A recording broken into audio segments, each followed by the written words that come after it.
아저씨, 제가 이 피아노를 다시 울리게 할 수 있어요. 500억 원대 저택에 방음된 연습실에서 17세 조율사 이온이 거장 한율에게 감히 이런 말을 내뱉었습니다. 한율은 이어폰을 꽂은 채 창백한 얼굴로 창밖을 바라보고 있었죠. 세계 최고의 의료진도 포기한 그의 청각을 고등학생이 고친다고 나선 것입니다. 그래, 네가 내 귀를 열어준다면 내 마지막 미공개 불멸의 협주곡 악보를 내게 넘겨주겠다. 한율의 입에서 터져나온 이 한마디에 매니저 오정민은 경악했습니다. 하지만 그 누구도 몰랐습니다. 이 작은 소녀가 정말로 거장의 침묵을 깨고 기적의 치유의 주파수를 찾아낼 줄은. 그리고 그 과정에서 밝혀질 한율의 예술적 유산을 둘러싼 충격적인 진실들이 모두의 인생을 송두리째 뒤바꿔 놓을 거라는 사실을. 과연 이 어린 조율사는 어떻게 불가능을 가능으로 만들 수 있었을까요? 무료로 할 수 있는 구독과 좋아요를 눌러주시면 오늘 하루 행운이 따따블로 찾아오실 겁니다. 지금 이 영상을 어디에서 듣고 계신지 댓글로도 남겨주세요. 빗방울이 거대한 저택의 방음창을 두드리던 날이었습니다. 세계적인 피아니스트 한율은 5년 전 사고 후 휠체어 대신 침묵의 세계에 갇힌 채 텅 빈 연습실을 바라보고 있었죠. 이명이 끊임없이 그를 괴롭혔고 점진적인 청각 마비는 그의 세계를 산산조각 냈습니다. 4년 전 아내도 아들도 모두 떠난 이 거대한 집에선 오로지 침묵만이 그와 함께했습니다. 선생님, 새로 오신 조율사 견습생이 도착했습니다. 매니저 오정민의 차가운 목소리가 정적을 깨뜨렸습니다. 정민의 눈빛에는 알 수 없는 계산이 숨어 있었죠. 이온이 조율도구 상자를 들고 연습실에 들어서자 직원들의 수군거림이 시작되었습니다. 저런 애송이가 뭘 하겠다는 거야? 최고 거장의 스타인웨이를. 이온은 고개를 숙인 채 인사했지만 시선은 방 한가운데 놓인 거대한 스타인웨이 콘서트 피아노에 고정되어 있었습니다. 한율이 연습실로 들어왔을 때 방 안의 공기가 얼어붙는 듯 했습니다. 그의 얼굴엔 생기라곤 찾아볼 수 없었고 눈빛은 죽은 물고기처럼 흐릿했죠. 이분이 새로 오신 견습생입니다, 선생님. 정민이 말했지만 한율은 시선조차 주지 않았습니다. 그저 벽에 걸린 아내와의 듀엣 연주의 사진을 바라볼 뿐이었죠. 그때였습니다. 이온이 한율의 귀에 꽂힌 보청기를 뚫어지게 바라보더니 천천히 다가갔습니다. 민정이 딸을 잡으려 했지만 이미 늦었죠. 아저씨. 이온의 맑은 목소리가 울려 퍼졌습니다. 아저씨 귀, 아직 진동은 느낄 수 있죠? 순간 모든 사람이 숨을 멈춘 듯 했습니다. 정민의 얼굴이 일그러졌고 직원들은 경악했죠. 한율의 눈빛이 처음으로 움직였습니다. 분노인지 놀람인지 알 수 없는 감정이 스쳐 지나갔죠. 뭐라고? 그의 목소리는 낮고 위험했습니다. 제가 아저씨가 다시 소리의 본질을 느낄 수 있게 해드릴 수 있어요. 피아노 조율은 단순히 음을 맞추는 게 아니에요. 주파수로 마음을 치유하는 거죠. 이온의 말에 한율은 비웃음을 터뜨렸습니다. 차갑고 날카로운 웃음이었죠. 내가 고작 17살짜리 꼬마에게. 그는 휠체어를 돌려 이온을 정면으로 바라봤습니다. 그 눈빛엔 조롱과 분노가 뒤섞여 있었죠. 세계 최고의 청각 전문가도 포기한 내 귀를 네가 고친다고? 민정이 황급히 이온을 끌어당기며 사과했지만 이온은 물러서지 않았습니다. 진짜예요, 아저씨. 이 피아노에 아저씨의 치유 주파수가 숨겨져 있어요. 그 순간 한율의 입에서 놀라운 말이 튀어나왔습니다. 좋아. 그래, 한번 해봐라. 그는 차가운 미소를 지으며 말을 이었죠. 만약 네가 정말로 내게 소리의 감각을 되찾아준다면 모두가 숨죽여 그의 다음 말을 기다렸습니다. 내 평생 가장 아끼는 미공개작, 불멸의 협주곡 원본 악보를 주겠다. 직원들이 경악했습니다. 그 악보는 전 세계 음악계가 5년째 기다려온 최소 500억 이상의 가치를 지닌 예술적 유산이었으니까요. 정민은 얼굴이 하얗게 질렸죠. 선생님, 그건 닥쳐. 한율의 일갈에 정민이 입을 다물었습니다. 이호는 잠시 한율을 바라보더니 고개를 가로저었습니다. 전 악보 필요 없어요. 모두가 놀란 눈으로 이혼을 쳐다봤죠. 그냥 아저씨가 다시 진정한 소리를 들으면 좋겠어요. 아저씨 눈이 너무 외로워 보여서요. 한율의 표정이 미묘하게 변했습니다. 분노도 조롱도 아닌 알 수 없는 감정이 스쳐 지나갔죠. 그때 정민이 재빨리 끼어들었습니다. 선생님, 이런 말도 안 되는 소리에 귀 기울이실 필요 없습니다. 제가 당장 조율사를... 그만. 한율이 손을 들어 정민을 제지했습니다. 약속은 약속이다. 이 아이가 날 치유한다면 내 유산은 이 아이의 것이다. 그는 다시 이혼을 바라봤습니다. 난 실패하면 너희 모녀는 즉시 이 집을 나가야 한다. 민정이 딸을 잡아 끌며 애원했지만 이혼은 단호했습니다. 괜찮아요, 엄마. 저는 할 수 있어요. 한율은 냉소를 띠며 휠체어를 돌렸습니다. 정민, 이들의 방을 안내해. 그가 사라지고 난 뒤 정민이 모녀에게 다가왔습니다. 그녀의 눈빛은 독사처럼 차가웠죠. 감히 선생님의 불멸의 악보를 탐하려 들다니.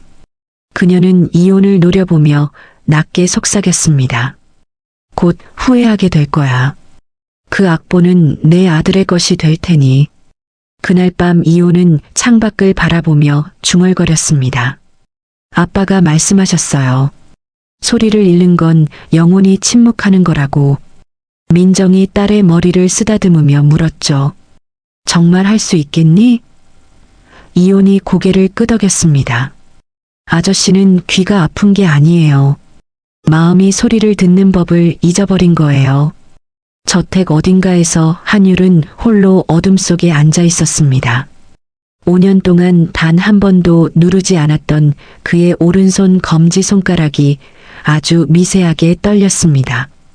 하지만 그것을 아는 사람은 아무도 없었죠. 그날 밤 한율은 또 그 악몽을 꾸었습니다. 5년 전 폭우가 쏟아지던 여름날이었죠. 빗줄기가 방음창을 때리는 소리가 천둥처럼 울렸습니다. 그는 불멸의 협주곡을 완성한 후 기쁨에 들떠 운전 중이었습니다. 옆자리엔 아내와의 듀엣 연주의 포스터가 놓여 있었죠. 여보, 우리 다시 한번 무대에 서는 거야. 아내의 말이 채 끝나기도 전에 뒤에서 강한 충격이 왔습니다. 순간적으로 차가 미끄러지며 가드레일을 들이받았고, 그리고 모든 것이 어둠 속으로 빨려 들어갔습니다. 한율이 눈을 떴을 때는 병원 천장이 보였습니다. 하얀 형광등이 눈을 찔렀죠. 의사의 표정은 어두웠습니다. 죄송합니다, 선생님. 심각한 이명 증상과 함께 점진적 청력 손실이 예상됩니다. 청신경 손상입니다. 그 순간부터 한율의 세계는 무너져 내렸습니다. 세상의 모든 소리가 불쾌한 금속성 잡음으로 변했고 가장 사랑했던 피아노 소리조차 듣지 못하게 되었죠. 아내가 병실 문을 열고 들어왔을 때 그녀의 얼굴엔 이미 결심이 서 있었습니다. 당신 때문에 내 무대가 망가졌어요. 그녀의 목소리는 날카로웠습니다. 왜 그렇게 무리해서 운전을 했어요? 그 악보가 뭐라고? 한율은 대답할 수 없었습니다. 정말 자신이 과속했던가요? 기억이 흐릿했지만 분명 뒤에서 무언가 충격이 있었던 것 같은데. 엄마, 아빠가 이제 연주 못하는 거예요? 14살이던 아들 지훈이 들어왔습니다. 하지만 아이의 눈빛은 차가웠죠. 아빠, 이제 제 바이올린 반주도 못 해주는 거예요? 아들의 질문은 단순했지만 그 안에 담긴 실망감은 명확했습니다. 시간이 지날수록 아내의 방문은 뜸해졌습니다. 그리고 더는 못하겠어요. 6개월 후 아내가 이혼 서류를 내밀었습니다. 장애 피아니스트 남편과 평생을 살 자신은 없어요. 지훈이도 정상적인 아빠가 필요해요. 정상적인 아빠라고? 한율의 목소리가 떨렸습니다. 내가 비정상이란 말이야? 그래요. 당신은 이제 소리를 잃은 거장일 뿐이에요. 아내의 말은 칼처럼 그의 가슴을 찔렀습니다. 난 엄마 따라갈래요. 지훈이 마지막으로 병실을 나가며 남긴 말이었죠. 아들은 단 한 번도 뒤돌아보지 않았습니다. 그들이 떠난 후 한율은 진짜로 혼자가 되었습니다. 재활 치료는 아무 효과가 없었습니다. 세계적인 명의들이 와도 고개를 저었죠. 기적이 일어나지 않는 한 의사들은 그렇게 말하고 떠났습니다. 한율은 포기했습니다. 소리를 듣는 것도 살아가는 것도 모든 것을요. 그리고 피아노 건반은 더 이상 누를 수 없었죠. 건반을 누르는 순간 사고 당시의 굉음과 아내의 비난이 환청처럼 들려왔기에 그런데 지금 이 순간 아저씨 이혼의 목소리에 한율은 과거에서 깨어났습니다. 새벽 3시였죠. 아이는 복도에 서서 그를 바라보고 있었습니다. 왜 안 주무세요? 너야말로 왜 안 자? 한율의 목소리는 퉁명스러웠지만 이상하게도 화가 나지 않았습니다. 아저씨가 울고 계신 것 같아서요. 뭐? 내가 울어? 한율이 뺨을 만져보니 정말로 젖어 있었습니다. 꿈속에서 흘린 눈물이었죠. 이혼이 조심스럽게 다가왔습니다. 아빠가 그랬어요. 영혼이 침묵하면 몸도 소리를 듣지 못한대요. 너희 아빠 의사였어? 아니요. 그냥 마음을 잘 아는 사람이었어요. 이혼의 눈가가 촉촉해졌습니다. 3년 전에 돌아가셨어요. 절대 음감을 가진 최고의 조율사였죠. 한율은 놀랐습니다. 이 어린아이도 상실을 겪었다니. 그래서 내가 남의 아픔을 안다는 거니? 이혼이 고개를 끄덕였습니다. 아저씨는 귀가 아픈 게 아니에요. 음악에 대한 죄책감이 너무 커서 뇌가 소리를 듣지 못하게 막은 거예요. 무슨 소리야 그게? 하지만 한율은 왜인지 그 말을 부정할 수 없었습니다. 아내분과의 사고 때문에 괴로우시죠? 한율이 깜짝 놀랐습니다. 어떻게 알았어? 아저씨가 잠꼬대로 계속 내 소리 라고 부르셨어요. 죄스러워라고. 한율은 할 말을 잃었습니다. 근데 아저씨, 정말 아저씨 잘못이었을까요? 가끔은 우리가 모르는 잘못된 주파수가 진실을 왜곡할 수도 있어요. 아이의 말은 수수께끼 같았지만 묘하게 가슴을 울렸습니다.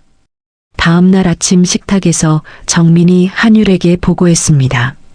선생님, 어제 그 아이가 한 말 혹시 진짜로 믿으시는 건 아니죠?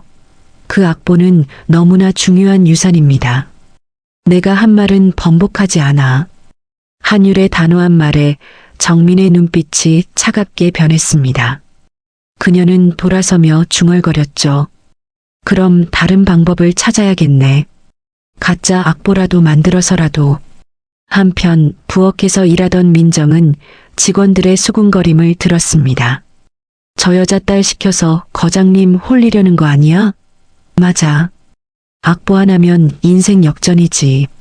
민정은 눈물을 꾹 참았습니다. 자신들은 그저 먹고 살기 위해 온 것뿐인데. 엄마 괜찮아요? 이혼이 엄마의 손을 잡았습니다. 우리 곧 나가야 할 것 같아. 아니에요, 엄마. 저는 진짜 아저씨를 도울 수 있어요. 하지만 이혼아, 내가 어떻게? 아빠가 가르쳐줬잖아요. 절대 음감으로 마음을 여는 방법을. 그때 한율이 휠체어를 타고 부엌으로 들어왔습니다. 뭐하고 있어? 민정이 황급히 인사했지만 한율의 시선은 이온에게 고정되어 있었죠. 너 정말로 할 수 있다고 믿어? 이온이 또렷하게 대답했습니다. 네, 아저씨. 하지만 시간이 필요해요.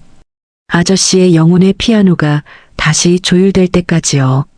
한율은 한참을 이온을 바라보다가 말했습니다. 좋아. 기회를 주지. 하지만 그의 목소리가 차가워졌습니다. 실패하면 너희는 끝이야. 알겠니? 이온은 두려워하지 않고 대답했습니다. 네, 아저씨. 대신 제가 성공하면. 그래, 불멸의 협주곡 악보를 주겠다. 내 예술적 유산의 절반이야. 한율은 휠체어를 돌려나가면서 마지막으로 말했습니다. 난 기적 따위 믿지 않아. 하지만 그는 잠시 멈췄다가 말을 이었죠. 내가 나한테 소리의 희망을 준다면 그것만으로도. 말을 끝맺지 못한 채 한율은 사라졌습니다. 정민은 그림자 속에서 이 모든 것을 지켜보고 있었습니다. 그녀의 입가에 음흉한 미소가 번졌죠. 곧 재미있는 일이 일어나겠군. 그 악보는 내 아들 영재 피아니스트 박준의 이름으로 세상에 공개될 거야. 그날 밤 한율은 꿈을 꾸지 않았습니다. 5년 만에 처음으로 악몽 없는 밤이었죠. 선생님, 특별한 분이 오셨습니다. 이튿날 아침 정민이 한율의 서재로 들어왔습니다.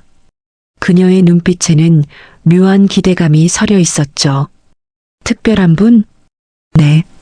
선생님의 예술적 기운을 되찾아드릴 분입니다. 한율이 인상을 찌푸렸습니다. 무당이라도 부른 거야? 선생님을 위해서입니다. 한 번만 만나보시죠. 정민의 고집에 한율은 마지못해 거실로 나갔습니다. 화려한 드레스를 입은 50대 여자가 거실 한가운데서 있었습니다. 목에는 커다란 진주 목걸이를 걸고 손엔 낡은 피아노 조각을 들고 있었죠. 거장님, 드디어 뵙습니다. 여자는 과장된 몸짓으로 인사했습니다. 제가 보기에 이 집은 큰 음악적 아군이 들었습니다. 그녀가 갑자기 소리를 질렀습니다. 5년 전 그 사고. 그게 단순한 사고가 아니었어요. 악마의 주파수가 거장님의 귀를 닫고 계십니다. 한율의 표정이 굳어졌습니다. 무슨 소리야? 질투와 탐욕의 주파수가 보입니다. 겉으론 조력자인 척하는 자가 거장님의 불멸의 협주곡을 노리고 있어요.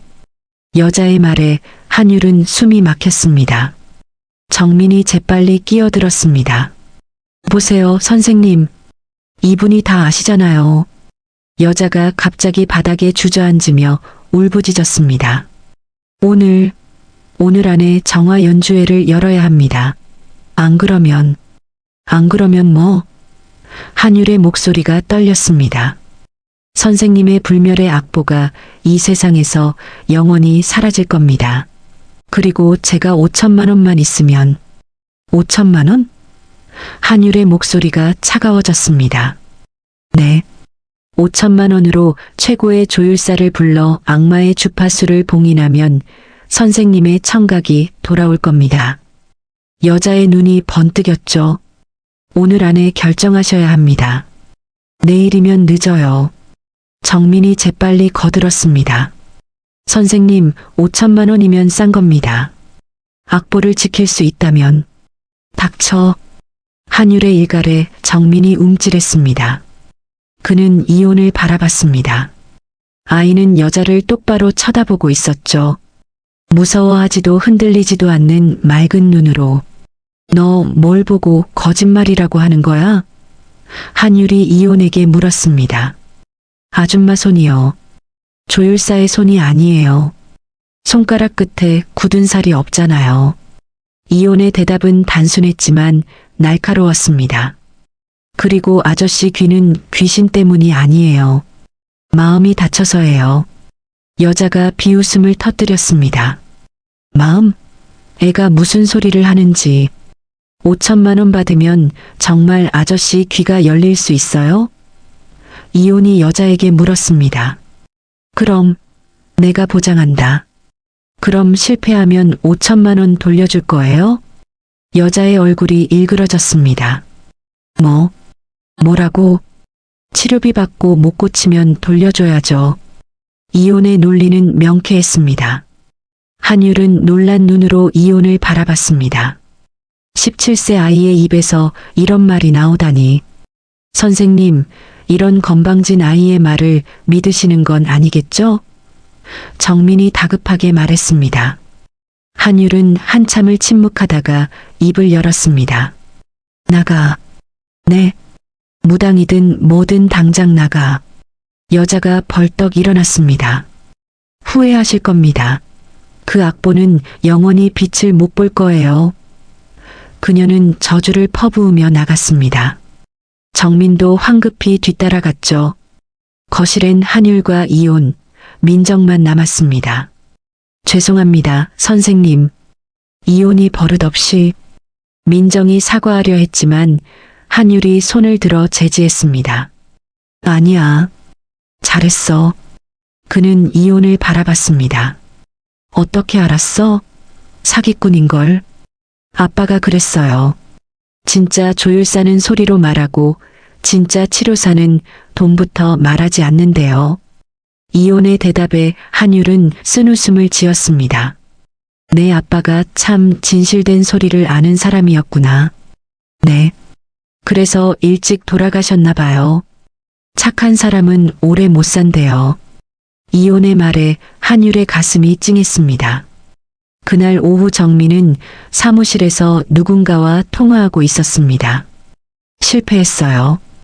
그 꼬마 때문에. 상대방의 목소리가 들렸습니다.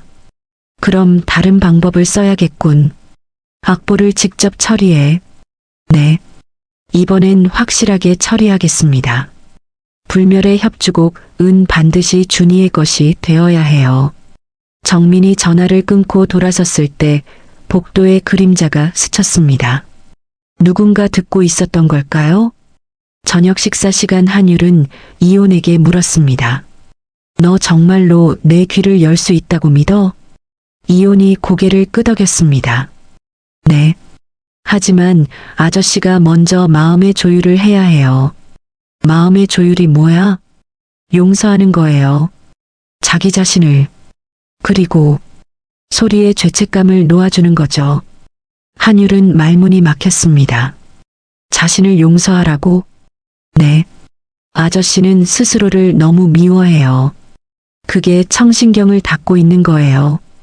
이혼의 말은 어린아이답지 않게 깊었습니다. 사고는 아저씨 잘못만이 아니었을 거예요. 저는 아저씨의 절대 음감이 들을 수 없었던 외부의 소리가 있었다고 확신해요. 그날 밤 한율은 오랜만에 일찍 잠자리에 들었습니다. 그런데 한밤중에 이상한 소리가 들렸죠. 연습실 쪽에서 미세하게 피아노 건반이 튕기는 소리가 났습니다. 조심스럽게 하지만 분명하게. 한율이 휠체어를 타고 연습실로 갔을 때 정민이 스타인웨이 피아노 앞에 서 있었습니다. 그녀의 손에는 작은 디지털 음원 녹음기가 들려 있었죠. 무슨 일이야? 아, 선생님. 그저 피아노 조율 상태를 점검. 정민의 손에는 이상한 서류 뭉치와 함께 녹음기가 들려 있었죠. 그게 뭐야? 아무것도 아닙니다. 그저. 정민이 황급히 녹음기를 숨겼습니다. 한율은 의심스러운 눈으로 그녀를 바라봤지만 이명 때문에 명확한 소리를 들을 수 없었기에 더는 묻지 않았습니다. 다음 날 아침 이혼이 한율을 찾아왔습니다. 아저씨, 오늘부터 진짜 치료 시작할까요? 진짜 치료? 네. 피아노와 공감각적 대화를 하는 거예요. 한율은 어이없다는 표정을 지었지만 왜인지 거절할 수 없었습니다. 좋아. 해보자. 이혼이 환하게 웃었습니다. 아저씨가 다시 연주하면 정말 행복할 거예요. 한율은 그 맑은 미소를 보며 생각했습니다. 혹시 이 아이가 정말로 기적을 만들 수 있을까? 하지만 그 순간 정민이 어디선가 지켜보고 있다는 걸 아무도 몰랐습니다. 그녀의 눈빛은 차갑고 계산적이었죠. 곧 모든 게 끝날 거야. 그 악보는 복사본이 내 손에 들어왔으니 정민의 입가에 섬뜩한 미소가 번졌습니다. 아저씨, 피아노와 인사해보세요. 정민이 떠난 다음 날 아침, 이온이 한율의 연습실로 찾아왔습니다. 아이의 손에는 작은 공책이 들려 있었죠. 뭐라고? 피아노와 인사를 하라니. 한율은 어이없다는 표정을 지었습니다. 네. 5년 동안 무시했잖아요. 피아노가 서운해했을 거예요. 악기가 아니라 아저씨의 영혼이니까요. 이온의 말은 진지했습니다. 장난이 아니었죠. 말도 안 돼. 피아노가 무슨 감정이 있다고? 아빠가 그랬어요. 모든 악기는 연주자의 영혼을 기억한대요. 이온이 공책을 펼쳤습니다. 거기엔 삐뚤빼뚤한 글씨로 무언가 적혀 있었죠. 이게 뭐야? 아빠가 가르쳐준 절대 진동 요법이에요. 청각을 잃었을 땐 진동을 느껴야 돼요. 한율은 한숨을 쉬었습니다. 하지만 이상하게도 거절하고 싶지 않았죠. 좋아. 해보자. 이온이 밝게 웃으며 한율의 휠체어 앞에 무릎을 꿇었습니다. 먼저 피아노 건반을 만져보세요. 손으로라도 느껴보는 거예요. 한율은 마지못해 자신의 오른손을 건반 위에 올렸습니다. 차갑고 딱딱한 상하의 느낌만 전해졌죠. 건반을 누르려 하자 사고 당시의 굉음이 환청처럼 그의 귀를 때렸습니다. 한율은 손을 뗐습니다. 이제 피아노한테 말해보세요. 안녕. 다시 한번 연주하고 싶어라고요. 이런 걸 정말 해야 해? 한율의 목소리에 짜증이 섞였지만 이온은 물러서지 않았습니다. 네. 꼭 해야 해요. 이건 화해의 듀엣이에요. 한율은 깊은 한숨을 쉬고는 작은 목소리로 중얼거렸습니다. 안녕 피아노야, 미안해. 순간 이상한 일이 일어났습니다. 아주 미세하게, 정말 작게 손가락 끝에서 무언가가 느껴졌죠. 건반 아래로 올라오는 떨림, 마치 피아노가 작게 울고 있는 듯한 진동이었습니다. 한율의 눈이 커졌습니다. 뭐야? 지금 느껴졌어요? 이온이 기대에 찬 눈으로 물었습니다. 아니, 그냥 이명 때문이겠지. 하지만 한율의 목소리는 떨리고 있었습니다. 분명히 뭔가 느꼈으니까요. 이명 아니에요. 치유의 주파수가 아저씨를 기억하고 있는 거예요. 이온이 흥분해서 말했습니다. 그녀는 피아노 상판에 귀를 대고 무언가를 들으려는 듯 했습니다. 그때 정민이 서재로 들어왔습니다. 그녀의 표정은 못마땅했죠. 선생님, 이런 어린애 장난에 시간을 낭비하실 필요가. 나가. 한율의 단호한 말에 정민이 움찔했습니다. 지금 조율 중이니까 방해하지 마. 정민은 분한 표정으로 나갔습니다. 문을 닫으며 이온을 노려보는 눈빛이 섬뜩했죠. 아저씨, 이제 피아노에게 용서를 구해보세요. 소리를 잃게 만든 죄책감을 놓아달라고요. 한율은 망설였습니다. 자신의 피아노에게 사과한다는 게 이상했으니까요. 하지만 이온의 맑은 눈을 보니 거부할 수 없었습니다. 미안해 피아노야. 너를 미워해서. 이온이 세 번째 치료를 시작했습니다. 이번에는 더 특별한 방법을 쓰기로 했죠. 이온은 피아노 조율 도구를 꺼내 스타인웨이의 현을 건드렸습니다. 아저씨, 이 소리 들리세요? 한율은 보청기 너머로 희미한 금속성 잡음만을 들을 수 있었습니다. 아니, 그냥 소음일 뿐이야. 이온은 자신의 절대 음감으로 한율의 이명과 사고 당시의 굉음이 발생하는 특정 주파수를 찾으려 했습니다. 그녀는 피아노 현을 미세하게 조율하며 건반을 두드렸고 한율의 반응을 살폈습니다. 아, 싫어. 그 소리. 굉음이 들려. 한율이 괴로워하며 소리쳤습니다. 찾았어요. 이게 아저씨의 트라우마를 유발하는 금단의 주파수예요. 이온은 즉시 그 현을 미세하게 조율하여 그 주파수를 치유의 주파수로 바꾸었습니다. 그리고 다시 건반을 누르자 한율의 귀에 고통스러운 잡음 대신 따뜻하고 안정적인 진동이 전달되었습니다. 이건 한율의 눈에서 눈물이 흘렀습니다. 5년 만에 처음으로 이명이 아닌 음악적인 감각이 전해졌으니까요. 이건 아저씨와 아내분이 듀엣으로 연주했던 사랑의 왈츠의 주파수예요. 아빠가 그랬어요. 최고의 치유는 사랑의 소리라고. 그 순간 한율은 자신의 손을 움직여 피아노 건반을 누르려 했습니다. 하지만 검지손가락 끝에서 다시 굉음과 함께 두려움이 밀려왔죠. 연주 공포증이었습니다.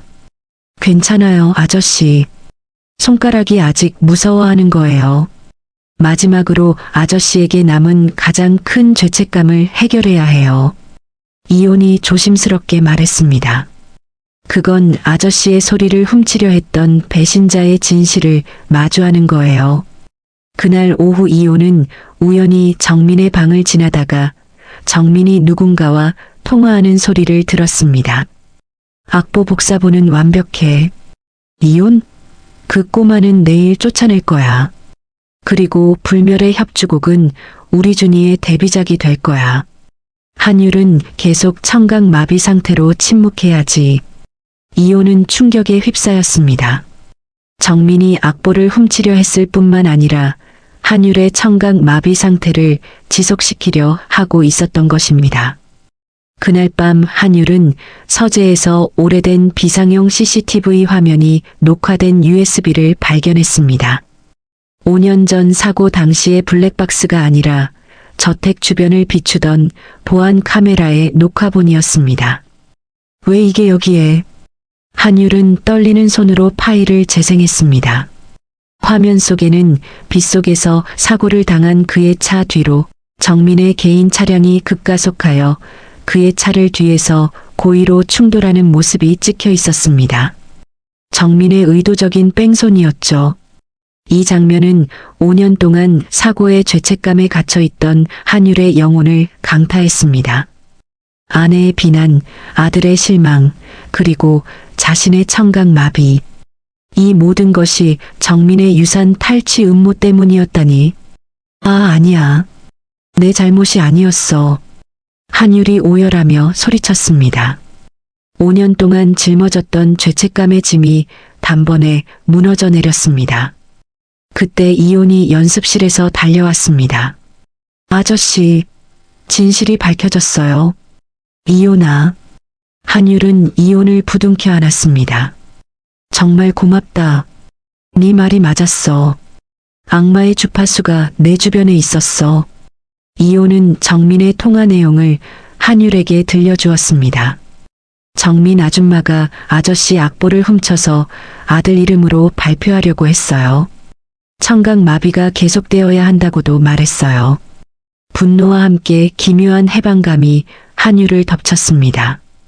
그는 즉시 경찰에 신고했고 정민은 현행범으로 체포되었습니다. 체포되는 순간 정민이 한율에게 소리쳤습니다. 당신은 영원히 침묵의 거장일 거야. 그 악보 세상에 내놓지 못할 거야. 정민이 사라지고 난 뒤 한율은 스타인웨이 앞에 앉았습니다. 그는 USB를 손에 쥔 채 피아노 건반을 바라봤습니다. 죄책감은 사라졌지만 5년의 연주 공포증은 여전히 그의 손을 묶고 있었습니다. 아저씨, 이제 연주할 수 있어요. 이온이 그의 옆에 앉았습니다. 아저씨의 영혼은 이제 자유해요. 한율은 떨리는 손으로 검지손가락을 건반에 가져갔습니다.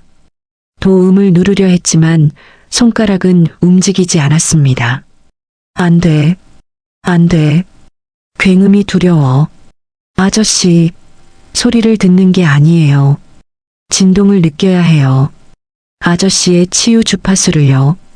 이온이 한율의 손을 잡고 건반 위에 올려놓았습니다. 제가 옆에서 같이 연주해 드릴게요. 아저씨의 사랑의 왈츠를요.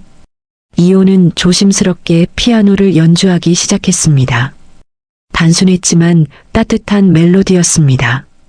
한율은 눈을 감고 소리가 아닌 피아노 상판과 건반에서 느껴지는 진동에 집중했습니다. 따뜻한 주파수가 그의 손을 타고 올라와 뇌 속에 닫힌 청신경을 자극하는 듯 했습니다. 멜로디가 절정에 달했을 때 이호는 한율에게 속삭였습니다. 이제 아저씨의 파트를 연주하세요. 마지막 화음을 아저씨의 손으로 완성해야 해요. 한율은 심호흡을 했습니다. 5년 동안 굳어있던 오른손 검지손가락이 이온의 연주와 진동에 이끌려 천천히 건반 위로 내려갔습니다. 쿵! 건반을 누르는 순간 고통스러운 굉음 대신 맑고 깨끗한 화음이 그의 귀에 꽂혔습니다. 들려. 소리가. 이명이 사라졌어. 한율은 놀라서 눈을 떴습니다. 이온의 연주 소리가, 피아노의 진동이, 그리고 자신의 손이 만들어낸 화음이 명료하게 들리고 있었습니다. 완전히 회복된 것은 아니었지만 음악을 들을 수 있는 소리였습니다. 아저씨, 해냈어요. 아저씨의 절대 음감이 돌아왔어요. 이온이 기뻐서 소리쳤습니다. 한율은 눈물을 흘리며 이온을 끌어안았습니다. 고맙다. 정말 고맙다. 너는 내게 새로운 소리를 선물해줬어. 석 달 후 한율은 청각 재활 치료를 병행하며 매일 이온과 함께 피아노를 연주했습니다. 불멸의 협주곡 악보는 이온에게 증여되었고 정민의 아들이 아닌 한율과 이온의 듀엣 연주로 전 세계에 공개되었습니다. 이온은 천재 조율사 겸 피아니스트로 언론의 스포트라이트를 받았죠. 아저씨의 불멸의 협주곡이 드디어 세상에 나왔어요. 이온이 환하게 웃으며 말했습니다. 그래. 이 모든 건 내 덕분이야. 한율은 이온의 머리를 쓰다듬었습니다. 약속대로 악보는 내 것이지만 우리는 영원히 이 곡을 함께 연주할 거야. 치유의 듀엣으로. 한율은 민정과 이온을 바라보았습니다. 너희는 내게 소리의 의미를 되찾아준 가족이야. 이제 피로 맺어진 가족보다 더 진한 소리의 영혼으로 맺어진 가족이지. 저희도 아저씨가 저희 가족이라서 행복해요. 민정의 눈에서도 눈물이 흘렀습니다. 한율은 다시 스타인웨이 앞에 앉았습니다. 그는 이명 없이, 트라우마 없이, 오직 순수한 마음으로 건반을 눌렀습니다. 불멸의 협주곡의 도입부가 온 세상을 감싸 안았죠. 소리를 잃은 거장이 아닌 치유의 거장이 세상에 다시 울려 퍼지는 순간이었습니다. 진정한 소리는 귀가 아닌 마음으로 듣는 것이다. 이 이야기는 상실된 영혼이 어떻게 치유의 주파수를 통해 다시 울려 퍼질 수 있는지 보여줍니다. 때로는 가장 작고 예상치 못한 곳에서 인생을 바꿀 진정한 소리가 들려올 때가 있습니다.